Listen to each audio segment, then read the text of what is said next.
Assalamualaikum warahmatullahi wabarakatuh. Perkenalkan nama saya Muhammad Rehan Yunus dengan NIM 21010-269. Pada kesempatan kali ini, saya akan mempresentasikan tentang algoritma dynamic programming.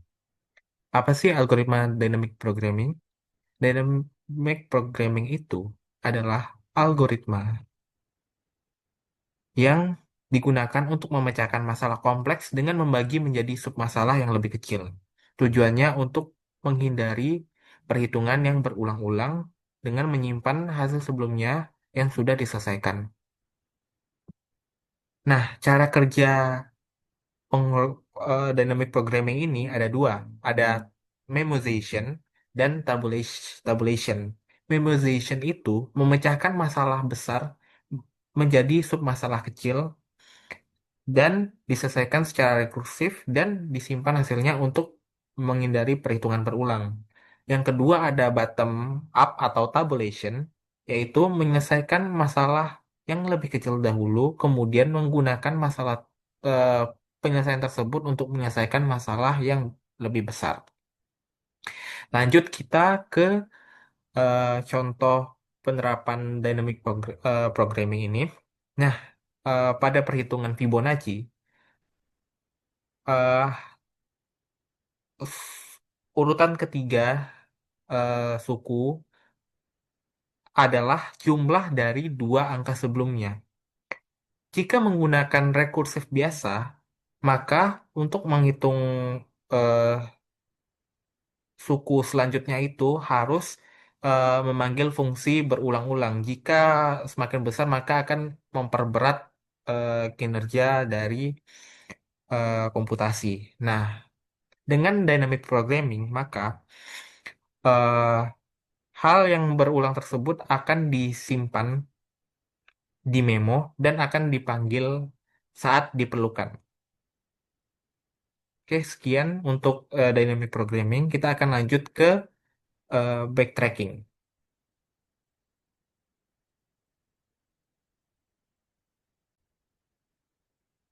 Baik, selanjutnya adalah backtracking. Apa sih backtracking? Backtracking adalah algoritma atau teknik pemecahan masalah yang berbasis pada DFS dan digunakan untuk mencari solusi persoalan secara sistematis. Di sini, cara kerja dari backtracking yaitu dengan menjelajahi kombinasi pilihan yang memungkinkan, dan jika suatu pilihan yang tidak menghasilkan solusi yang valid, maka algoritma kembali ke pilihan sebelumnya dan mencoba pilihan lain. Contohnya pada Sudoku. Sudoku itu tidak boleh ada eh, angka yang sama pada baris dan kolom yang sama. Nah, apabila ada angka yang sama, maka angka tersebut dihapus dan dicoba dengan angka lain. Apabila eh, tidak ada yang sama, maka bisa dilanjutkan ke kolom yang kosong selanjutnya. Baik, selanjutnya adalah algoritma prune search.